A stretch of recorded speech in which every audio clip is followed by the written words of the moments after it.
Hola, espero se encuentren muy bien. Vamos ahora a revisar el tema del sistema nervioso periférico y autónomo.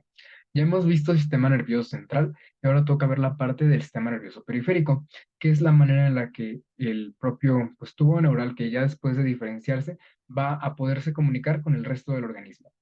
Nosotros sabemos que tenemos un control somático y un control autónomo.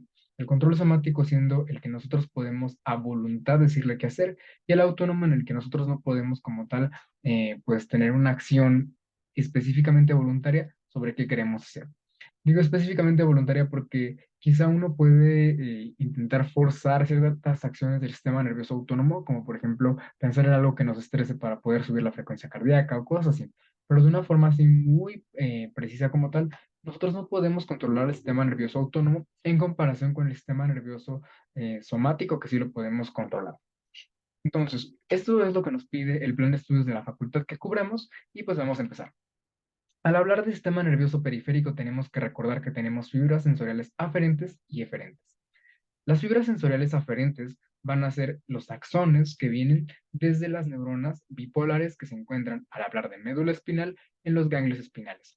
Entonces tenemos una neurona que va a tener dos prolongaciones. Una prolongación que va a ir, por ejemplo, hacia una terminación sensitiva que puede, que va a ser un dermatoma, es decir, toda una región que va a estar inervada por un mismo nivel medular y que va a conectarse hacia la médula espinal y se va a conectar con interneuronas. Pero entonces aquí tenemos que recordar que las neuronas que nos dan las fibras sensoriales aferentes, primer punto, vienen de la cresta neural. Segundo punto, nos encuentran dentro del tubo neural y pues bueno, ahora vamos a pasar a las fibras motoras eferentes. Para estas vamos a necesitar las motoneuronas. Una motoneurona, esta sí viene del tubo neural, viene más en específico de nuestra placa basal.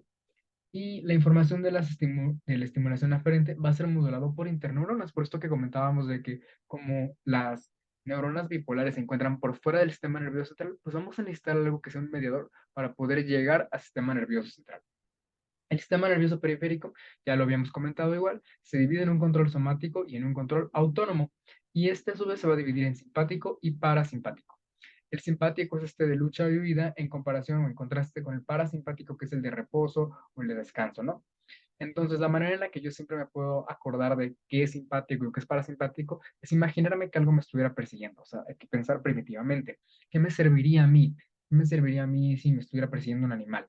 ¿Me conviene más que mis pupilas estén dilatadas o no? Es decir, que tenga midriasis o que tenga miosis. Ah, pues midriasis porque así entra más luz. ¿Me conviene estar echando toda mi energía a mi tubo digestivo para que mi digestión continúe o me conviene más llevar la sangre a otros lados? Pues a otros lados, ¿no?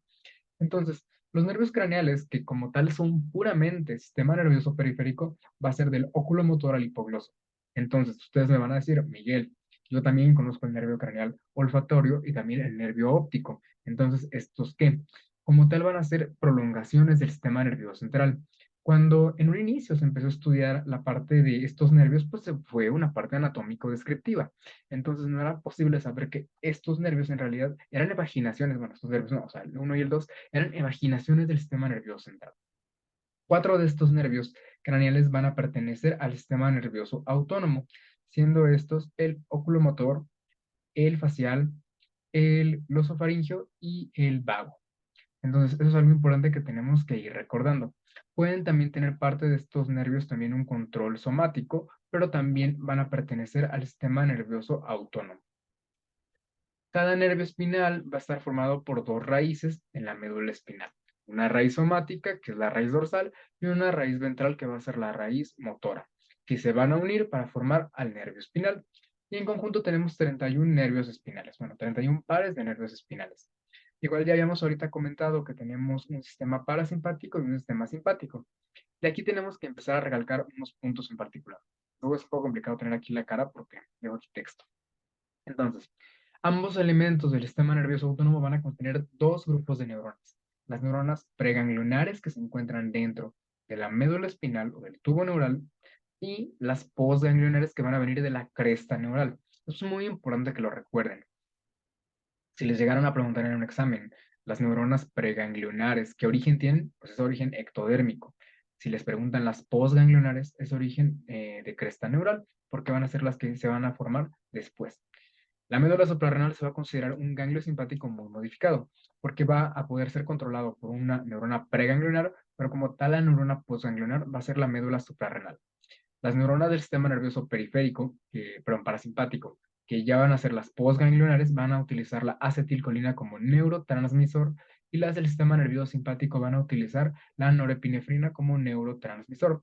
Todas las neuronas preganglionares van a utilizar acetilcolina, pero las postganglionares son los puntos que ya tocamos en este momento. Ahora, bueno, esto nada más igual, el recordatorio de lo que ahorita comentábamos, de que estas que se encuentran dentro del tubo neural van a ser las neuronas preganglionares y las que aparecen después van a ser las postganglionares que derivan de cresta neural. Igual ahorita comentábamos que la médula suprarrenal se va a considerar un ganglio simpático modificado. De la médula suprarrenal vale la pena destacar que, bueno, de la glándula suprarrenal vale la pena destacar que se va a dividir en dos partes, la médula y la corteza. La corteza con implicaciones endocrinas y la médula que va a producir las catecolaminas, siendo estas la adrenalina y la noradrenalina, que estas van a tener, o sea, la noradrenalina y la adrenalina, importantes acciones sobre el músculo liso, sobre los bronquios, sobre este tipo de estructuras que nos pueden llegar a ser útiles inclusive en casos en las que la vida corra peligro y por eso no sé si alguna vez han llegado a ver, quizá en una película o así, que le inyectan a la gente adrenalina cuando no pueden respirar, por ejemplo. En fin, nosotros también teníamos la corteza. La corteza va a producir andrógenos como es la testosterona y derivados de la testosterona, no en una cantidad tan grande como por ejemplo si es en el testículo, pero cuando por ejemplo tuviéramos alguna parte afectada en la producción de los andrógenos o en las vías que van a, pues, van a descomponer, por así decirlo, a los andrógenos, podríamos tener un aumento en la producción de estos, dándonos virilizaciones en el caso de pues, embriones o fetos que hubieran sido XX, que tengan características fenotípicas de XY. Al hablar de la zona fasciculada, vamos a producir el cortisol, que es la hormona del estrés, y finalmente la aldosterona, que es un mineralocorticoide. Entonces, ya entrando en la embriología, tenemos aquí a un embrión trilaminar. Estamos viendo acá la línea primitiva, donde ya habíamos conocido que por aquí van a migrar células para formar a las tres capas del embrión o dividiéndonos al embrión en tres capas, ¿no? Tenemos aquí a las células que están migrando a través de la línea primitiva, formando aquí al mesodermo. Entonces, vamos a entrar ya en lo que es la neurulación. Ya tenemos aquí una placa neural, tenemos aquí una bisagra medial y nosotros también necesitamos formar una bisagra lateral y una bisagra lateral para que se empiecen a acercar más los pliegues que están opuestos entre sí. Entonces vamos a hacer eso, formamos aquí nuestras bisagras laterales y pueden ver cómo se empiezan a acercar entre sí los puntos extremos del tubo neural, hasta que finalmente se van a pues sellar y se vuelve a repitelizar por ectodermo. Tenemos abajo del tubo neural, como ustedes ya conocen, al mesodermo axial, notocorda o corda mesodermo, y a los lados del mesodermo axial tenemos al mesodermo paraxial, que es lo que nos va a dar las somitas. Entonces, es muy importante que veamos que en este punto que está cerrando el tubo neural, la somita o el mesodermo paraxial todavía no se ha segmentado. Eso es algo muy importante que tienen que ustedes darse cuenta. Por debajo de este mesodermo vamos a tener al endodermo, que pues ya conocemos que nos va a dar derivados como parte del tubo digestivo, del aparato respiratorio, por mencionar algunos ejemplos. Entonces, quiero que vean cómo aquí ya aparecen una especie de células de sombreado que se encuentra dorsal al tubo neural, que va a ser la cresta neural. La cresta neural va a seguir distintos pues, puntos de migración o distintas rutas de migración. Y esto va a ser muy importante que recuerden lo que ahorita comentábamos de que la somita en este punto todavía no se ha segmentado. Entonces, antes de eso vamos a recordar que el desarrollo de las motoneuronas depende de que haya una polarización ventral del tubo neural, es decir, que cada punto dorsal, bueno, dorsal y ventral, voy a tener una identidad diferente. Y para eso nosotros habíamos hablado de que formamos una placa basal y una placa alar. Pero para esto nosotros requeríamos de una placa del piso y una placa del techo. Las placas van a ser como repetidoras, es decir, la placa del piso va a repetir la señal que tenía la notocorda, que era Sonic Hedgehog, produciendo también Sonic Hedgehog, manteniendo la identidad de la placa basal. Y por arriba de esto que teníamos nuestra placa alar y una placa del techo, la placa del techo va a estar produciendo la proteína morfogénica ósea. Entonces, volviendo aquí a la placa basal. La placa basal va a tener interneuronas que van a ser P0, P1, P2 y P3. Y lo más importante, que es lo que ahorita estamos comentando, son las motoneuronas. Y que pueden ver cómo necesitamos de una gran cantidad de factores de transcripción PAC6 para que se dé esta identidad de manera apropiada. Y pueden ver como, por ejemplo, en esta fotomicrografía, de hecho aquí ya se ha segmentado el mesódermo paraxial, nada más como para irlo comentando. Entonces, antes de hablar de las migraciones que tiene la cresta neural, tenemos que hablar de que la cresta neural se va a regionalizar. Ya hablamos ahorita de que la cresta neural se encuentra dorsolateral al embrión. Bueno, dorsolateral al tubo neural, perdón. Y vamos a dividirla también según la parte anatómica donde nos encontremos. Tenemos una cresta craneal, una cresta circunfaringea, que a su vez la vamos a dividir en una cresta cardíaca, cuyos principales derivados van a irse a la formación de partes del corazón, y la cresta vagal, que también la podemos dividir en una cresta vagal superior y en una cresta vagal inferior. Ahorita no voy a entrar muy a fondo en todo lo que es desarrollo de cresta neural, y nada más estoy dando de una forma muy superficial para que podamos entender de una manera más apropiada este desarrollo del sistema nervioso autónomo. Entonces, cresta troncal que va a darnos a partir de la somita 7 y la cresta sacra, ¿no? De esto quiero que también váyanse dando cuenta cómo los genes COX van a tener aquí también un papel importante. Y como ya habíamos hablado que a partir de la rombómera 1 e inclusive rombómera 2 ya no se pueden expresar las proteínas COX, es decir, no se van a transcribir estos genes COX en proteínas y por tanto no van a tener efecto como aquí nos muestra el esquema. Aquí podemos ver cómo tenemos algunos de los principales derivados en los cuales nos va a aportar la cresta neural, como era esto que ahorita comentábamos de la cresta cardíaca, que era parte de la cresta circunfaringea, que nos va a aportar hacia la formación del corazón. Pero ojo, la cresta cardíaca no va a ser el único, o sea, no únicamente se va a ir a la formación del corazón, también se va a ir a la formación del sistema nervioso entérico. Es decir, todos estos ganglios que van a estar formando bueno, que van a estar rodeando al tubo digestivo para que pueda tener una adecuada propulsión o una adecuada peristalsis de los alimentos. Ya hablamos también de la cresta troncal y que también esta va a ser muy importante durante la formación de los nervios sensitivos, bueno, de los ganglios sensitivos de la médula espinal, y la cresta sacra. Esta va a ser también muy importante durante la formación de igual del sistema nervioso entérico. Entonces vamos a pasar a la siguiente diapositiva, en la que podemos ahora sí ya hablar más de las vías de migración. Ahora estamos viendo un corte transversal de un embrión y en este vamos a ver que hay tres vías en las que la cresta neural va a migrar. Una vía es la vía ventromedial o ventral, otra es la ventrolateral y la última va a ser la vía dorsolateral. Y pueden ver aquí que pues es muy obvio lo que nos está diciendo el nombre, ¿no? Ventro hacia abajo por la pancita del embrión, medial hacia la línea media, ventrolateral que se va a desplazar de la línea media pero igual hacia abajo, y dorsolateral que pues igual va a irse hacia la parte como de la espalda del embrión y hacia los lados.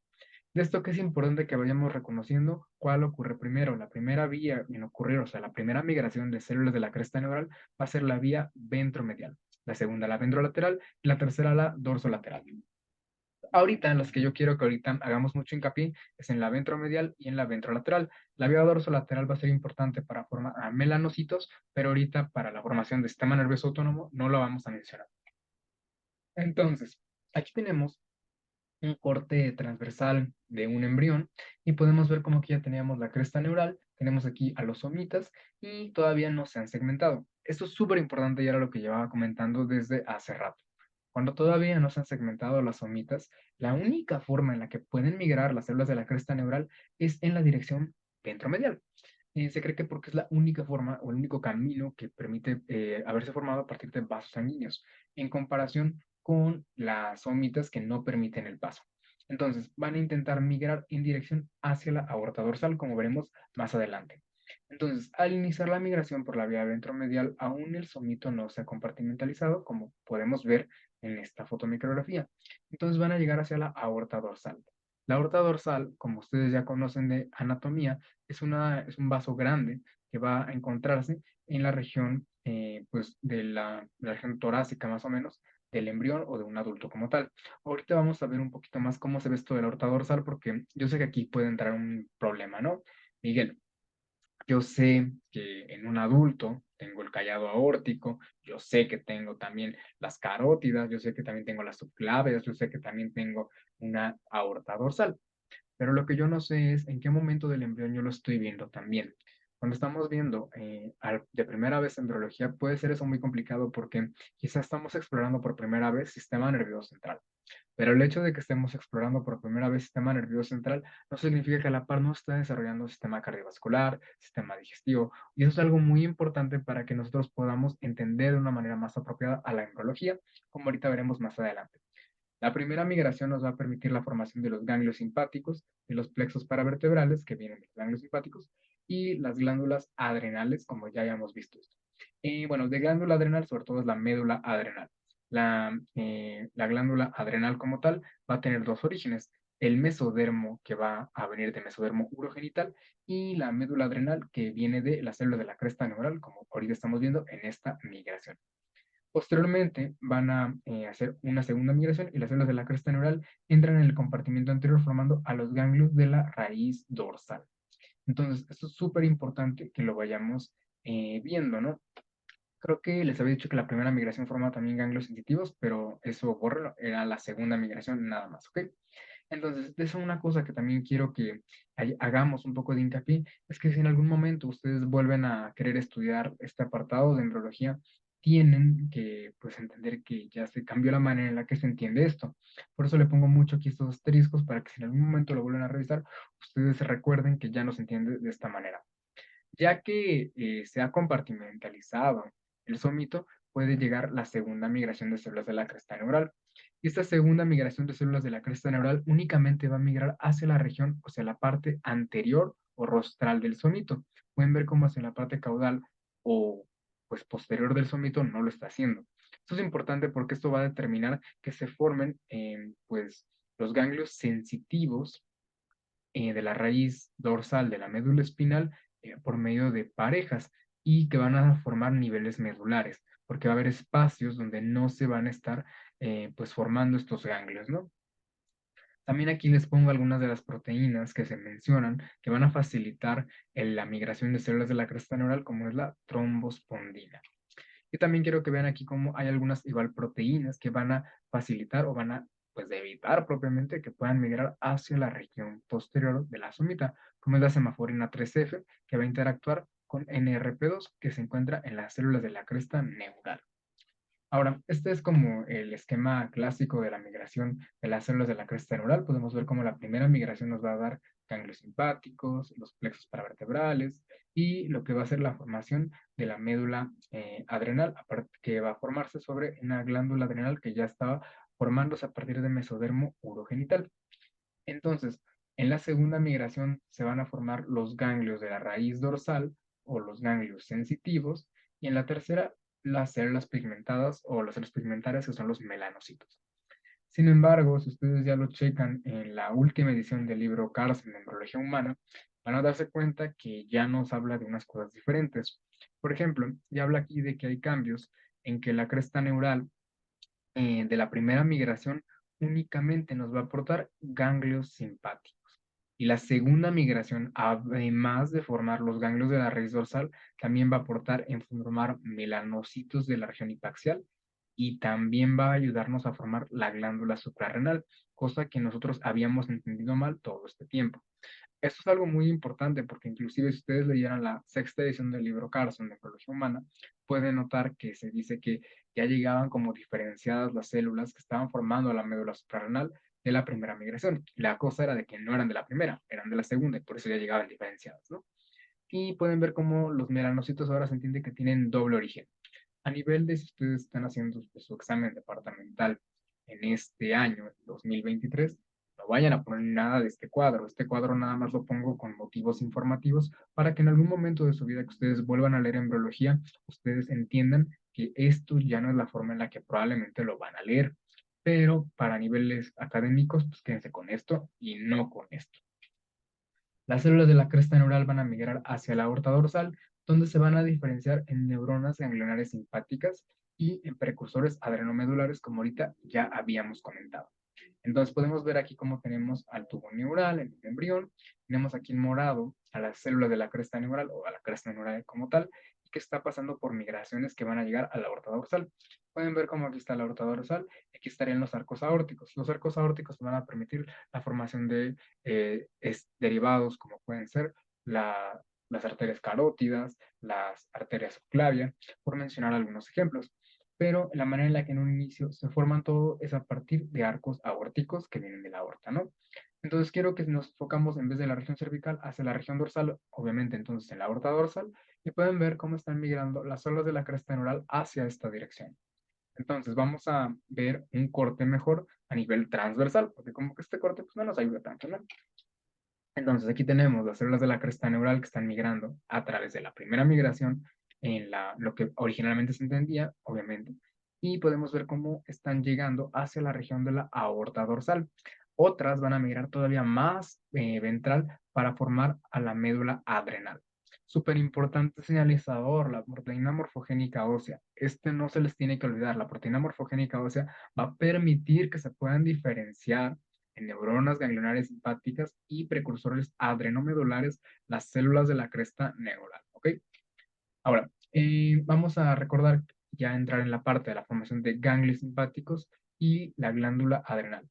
Van a ser células procedentes del séptimo, bueno, de la séptima somita que pueden contribuir a la formación de ganglios simpáticos locales, pero la mayor parte de los ganglios simpáticos locales van a venir de la cresta troncal. A partir de un progenitor simpático adrenal se van a poder formar cuatro progenies. La de las células adrenales cromafines, como ahorita veíamos en la médula adrenal, la de pequeñas células fluorescentes que igual se van a ver en los ganglios simpáticos, y como tal ya las neuronas simpático-adrenérgicas y las neuronas simpático-colinérgicas. Las neuronas autónomas pueden dividirse, bueno, van a formar en un inicio todas norepinefrina, es decir, van a ser adrenérgicas, pero según el medio en el que se encuentren, van a o seguir produciendo norepinefrina o van a pasar a producir acetilcolina, como sería en el sistema nervioso parasimpático. El sistema nervioso autónomo va a depender de proteínas FOX2 y MASH2 y la expresión de la proteína morfogénica ósea, como ya habíamos comentado, va a restringir el linaje hacia neuronas simpáticas y hacia células adrenales cromafines. La diferenciación hacia un ganglio simpático va a requerir señales de la pared ventral del tubo neural y también aquí la notocorda nos va a aportar algunas moléculas como es la norepinefrina para aportar en la formación de un ganglio simpático.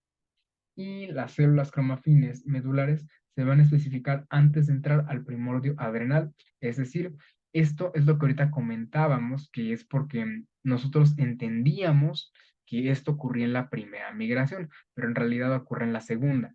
De nuevo, esto a nivel de un examen en 2023, no vayan a responder segunda migración, porque no viene tal en una bibliografía actual. 2024, pues sí, ya probablemente sí tendrían que responder que es de la segunda migración, hoy responden primera migración. Eso es lo que les comentaba, ¿no? La formación de la glándula adrenal depende de primero formar la corteza a partir de mesodermo urogenital y posteriormente formar la médula a partir de las células de la cresta neural que ya tenían que haberse expuesto a la proteína morfogénica ósea para ser precursores de médula adrenal. Entonces ya hemos comentado igual como todas las neuronas autónomas van a en un inicio producir de manera así por default, van a producir norepinefrina y van a ser entonces neuronas adrenérgicas. Pero cuando se encuentren en un medio que va a estar haciéndolas, pues un medio que debería estar inervado por neuronas parasimpáticas, pues van a producir acetilcolina siendo neuronas colinérgicas.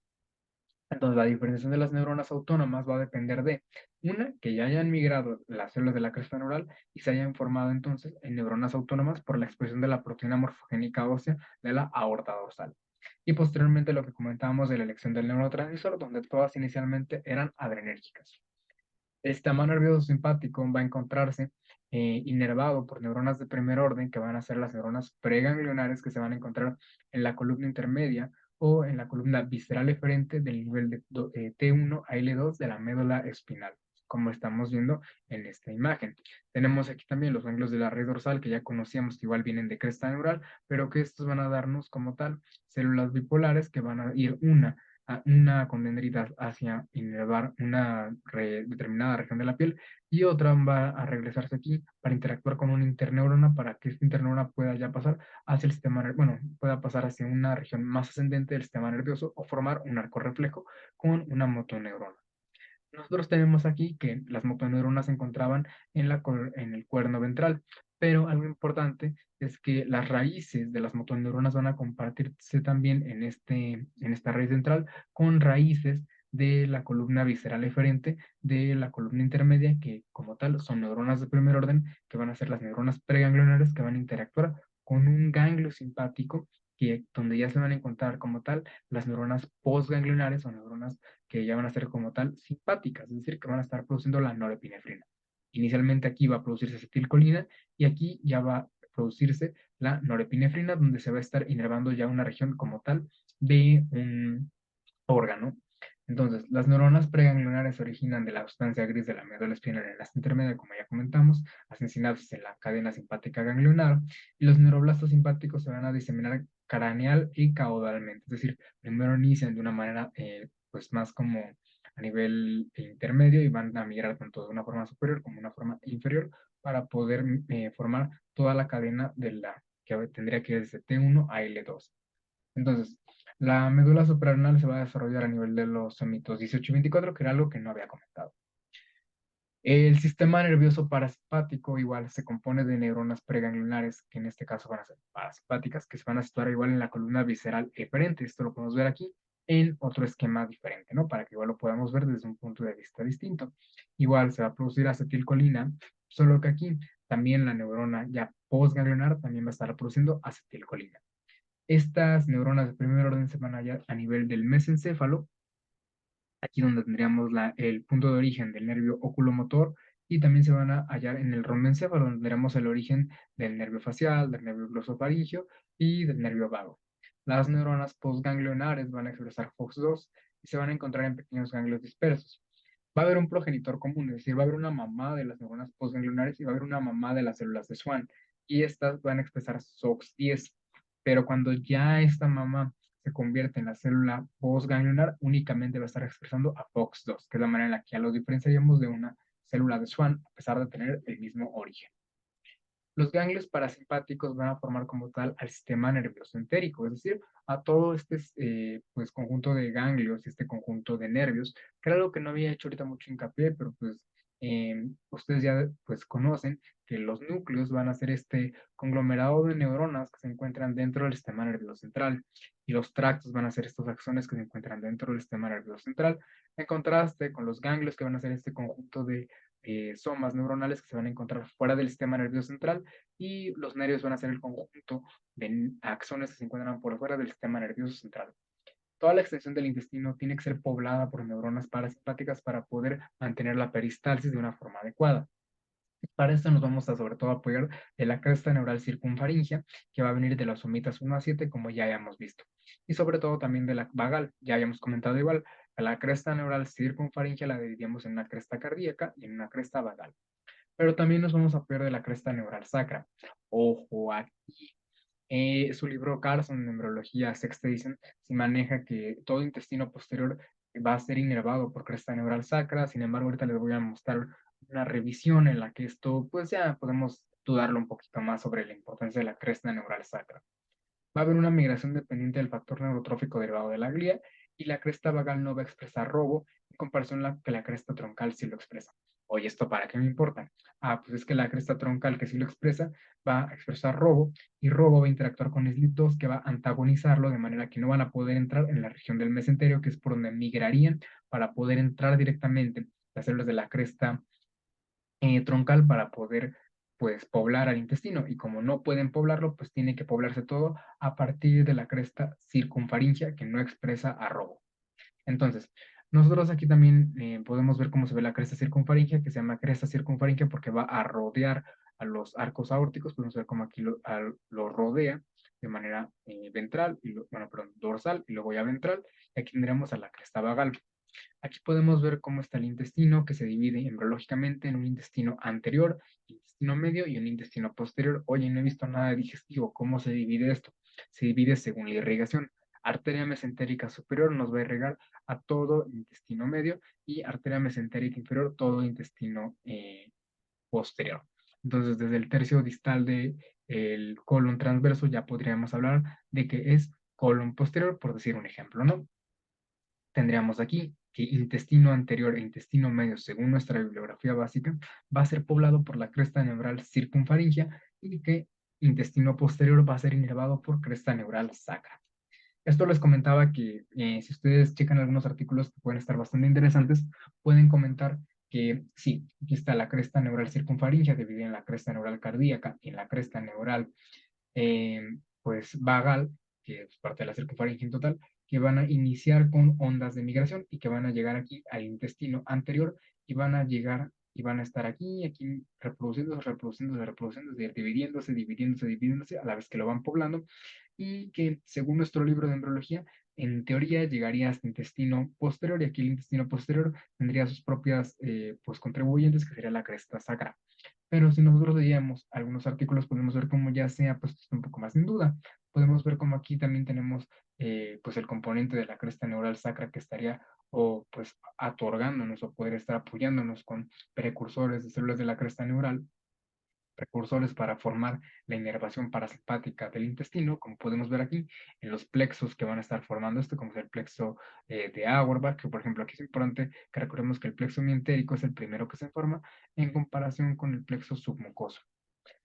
Entonces vamos ahora a ver aquí cómo podemos tener distintos espectros en los que se puede poblar el intestino de pues de estas neuronas parasimpáticas que van a estar formando ganglios que puede ser normal, es decir, adecuada extensión y adecuada cantidad. Puede ser hipoganglionosis, adecuada extensión, pero mala cantidad. Adecuada extensión hasta llegar al intestino posterior, que esto es lo más común cuando tenemos este tipo de defectos y que de plano nos falten prácticamente todo el intestino. Tenemos el colon, bueno, la enfermedad de Hirschsprung o megacolon agangliónico en el que tenemos asas intestinales distendidas porque va a haber una región distal del intestino que sería el colon y el recto que no van a estar con una adecuada inervación y por tanto pues la materia pues, fecal no va a poder transcurrir y por tanto se empiezan a distendir las asas intestinales. Nosotros podemos ver que se hizo este estudio en el que se hizo una ablación de la cresta neural que venía de las somitas 3 a 6, es decir, de la cresta circunfaringea vagal en concreto, ¿no? Entonces, la única que tenemos aquí es el componente de la cardíaca, por eso yo les comentaba que la cardíaca es muy importante al hablar de la formación o de la inervación del intestino. Pueden ver cómo aquí tenemos un marcador para HNK1. Estos son estudios de inmunohistoquímica podemos hablar que HNK1 va a ser específico para determinar que se encuentran aquí células de la cresta neural, bueno, derivados de células de la cresta neural. Y ahora podemos ver aquí cómo al llegar a intestino, pues ya medio, que sería aquí donde nos comentan en el ciego, y como en el colon ya en intestino posterior, podemos ver cómo aquí sí nos falta bastante de esta inervación, el HNK1. Y esto es importante porque esto demuestra como si es muy importante, ya sobre todo a nivel de intestino medio y de intestino posterior, la contribución de la cresta neural en su parte vagal de la región circunfaringea. Pero nosotros también tenemos aquí como si veían que, bueno, UCPN va a ser un inmunomarcador para células de la cresta neural que vienen de la región sacra. Y eso es súper importante porque aquí podemos ver como si hay células que estén migrando en la región posterior, solo que no es suficiente para poder compensar la deficiencia de la migración que tenía que venir desde la cresta neural, bueno, desde las crestas neurales que venían de la somita 3 a 6. En fin, las dendritas van a crecer desde el soma a la periferia y el axón crece hacia la parte dorsolateral interactuando con las interneuronas de la sustancia gris de la placa alar. Ya habíamos hablado de la cresta neural que nos va a formar a los ganglios dorsales o a los ganglios sensitivos, van a venir de la segunda migración de las células de la cresta neural interactuando aquí con la interneurona y esto va a permitirnos también la formación de un arco reflejo porque también tenemos interneuronas que van a poder relacionar con una motoneurona. Esto es importante porque nos puede permitir que no tenga la información que viajar hasta el encéfalo para que pueda haber una reacción motora. ¿Para qué me sirve esto? Por ejemplo, si yo por accidente toco algo caliente, voy a quitar la mano rápidamente sin siquiera pensarlo. Entonces, es un arco reflejo. Pero, por ejemplo, nosotros también lo podemos estudiar como esto del reflejo patelar. Y nosotros emitimos un estímulo sensorial y vamos a buscar una respuesta motora. Nosotros tenemos que pues, considerar que tenemos neuronas sensoriales que van a formarse a partir de la expresión de WNT y catenina de la región dorsal del tubo neural. Y también vamos a tener a las células de Schwann, que es por factor de crecimiento glial, que también comentábamos que vienen de células de la cresta neural. Y bueno, comentando aquí también que las células de Schwann van a ser aquellas células que van a estar produciendo la mielina en el sistema nervioso periférico, en comparación con los oligodendrocitos que van a estar produciendo a la mielina dentro del sistema nervioso central. Aquí ya tenemos la formación de un ganglio raquídeo y lo que comentábamos del arco reflejo simple. La distribución segmentaria de los ganglios raquídeos, igual ya la habíamos comentado, que dependía de que la somita en la región caudal no pudiera estar dejando pasar células de la cresta neural y entonces se van a formar pares de ganglios en cada segmento vertebral. Tenemos que la mielinización en el sistema nervioso central y sistema nervioso periférico se da por células diferentes, en el sistema nervioso central por oligodendrocitos que pueden estar pues abarcando o abrazando y formando mielina alrededor de un axón en varios axones a la vez. En comparación con la célula de Schwann, que si llegara a estar abrazando a varios axones a la vez, entonces van a ser axones amielínicos, es decir, no van a estar produciendo mielina esas células de Schwann. Cuando únicamente están abrazando un axón, van a ser axones mielínicos, porque la célula de Schwann sí va a producir la mielina y es el propio axón el que va a determinar si la célula de Schwann va o no va a producir mielina. Ya van a ver en su curso de fisiología cuál es la importancia de que haya fibras amielínicas y fibras mielínicas. Patrones y mecanismos de crecimiento de las neuritas. Les dejo aquí como los conos de crecimiento que van a ser la manera en que se van a revestir las neuritas, siendo una neurita tanto la dendrita como un axón, o sea, uno u otro, y el cono de crecimiento tiene 5 características principales. Un estado de flujo continuo en el que tiene que haber movimientos de extensión y que luego haya retracción. Yo sé que es un poco raro que lo haga con la mano, pero es prácticamente esto lo que va haciendo para poder ir explorando el medio, ¿no? Entonces, también va a haber una división central donde van a estar numerosos organelos y una división periférica donde va a haber filamentos de actina, que son microfilamentos que van a formar parte del citoesqueleto y que la actina tiene la característica de poder ser como flexible, como extensible, ¿no? Y este cono de crecimiento va a determinar la dirección hacia la que va a crecer la neurita, que pueden responder tanto a gradientes de concentración molecular como también a campos eléctricos. Y el crecimiento axonal entonces se va a determinar por la quinoatracción, que va a darse por moléculas que se llaman netrinas, que van a decirle al cono de crecimiento, ven para acá, y lo contrario, que serían las semaforinas, que es como un semáforo, que le van a ser quimorrepulsivas, es decir, le van a decir, no vengas. Atracción por contacto. Cuando el axón vaya creciendo o la dendrita vaya creciendo y va a través de un medio que es adecuado, como pueden ser las proteínas de la matriz extracelular, como la fibronectina o la laminina, va a seguir creciendo. O repulsión por contacto, por ejemplo, el caso de la mitad caudal de los hongos. Y finalmente vamos a hablar de la formación de la unión neuromuscular.